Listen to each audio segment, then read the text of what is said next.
Hey everyone, Shark here, and I wanted to make a follow-up video to one I posted about a month ago.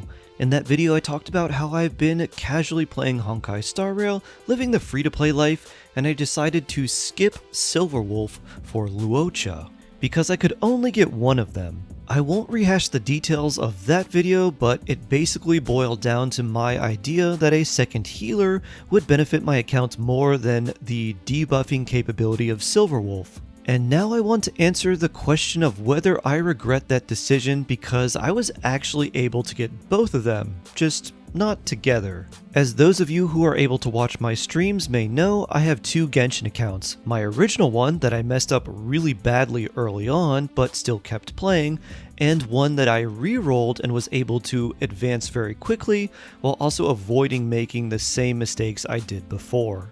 And because I have two Genshin accounts, this means that I have the ability to make two Honkai Star Rail accounts, and so I did. The main one I play has Bronya, Zayla, Yangqing, and Luocha as the 5 stars.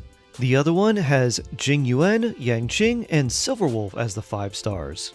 This has afforded me the ability to build and test both characters and also go over what is different from what I expected of both of them. To be honest, I was a little underwhelmed with Silverwolf and I was a little more impressed with Luocha than I expected. With Silverwolf, I expected the damage that she would bring to be a little bit higher. I really wasn't expecting big numbers, but sometimes it just feels like she's just tickling the enemies a little bit.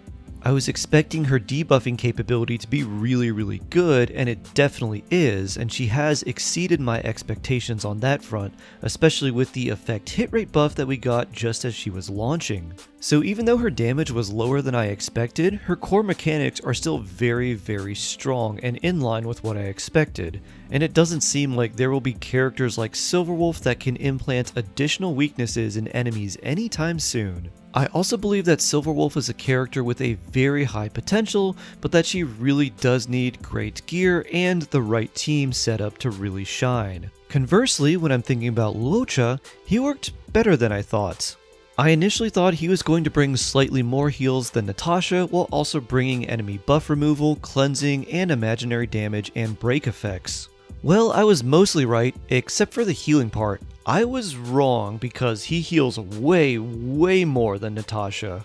My E0 Luocha with level 4 skill talents will heal for more than double of what my E6 talent level 10 Natasha's skill will heal for. That just blew my mind. His skill is basically a full heal on anyone he uses it on, and you don't even have to use it multiple times because he has the passive where he can auto trigger it without using a skill point if one of your character's health drops below 50%. One thing I will say though is that I did expect him to deal a little bit more damage, especially being a healer that scales with attack.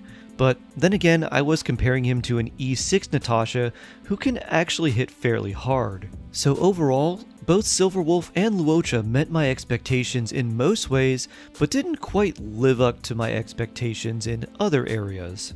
I still consider Silverwolf to be a very unique character with a lot of value, as she can enable mono-element teams, and if a team only needs 3 characters and has a flex spot open, she's always a great choice.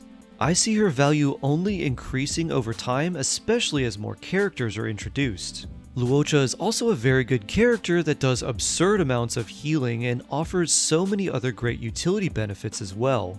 And Luocha's really good for me right now, but as more healers come out, his value will diminish, since you don't really need more than 2 healers, and you can already get Natasha as one of them for free. So do I regret going for Luocha, whose value will likely diminish, instead of wishing for Silverwolf, whose stonks will likely rise in the future? No, not really. I think it's going to be a really long time before I can optimally use Silverwolf, but I can use Luocha in full effect right now.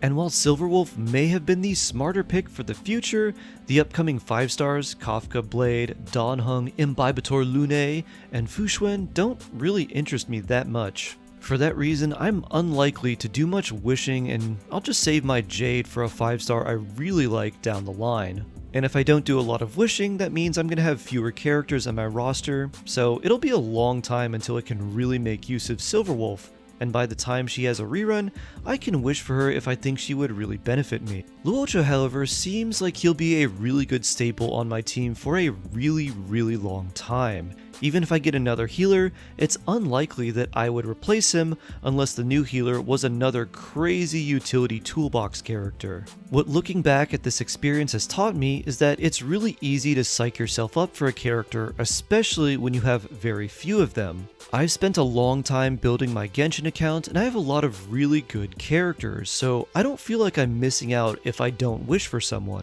But with Star Rail being new, that sense of FOMO is a lot more present.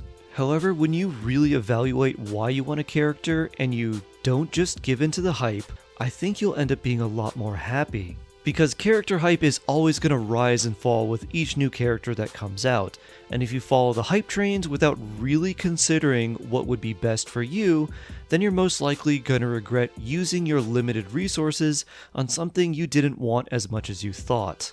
Anyways, I hope it was helpful to hear my thoughts after I wished for and built these characters. May your pulls be blessed, stay jawsome, and I can't wait to see you in the next one.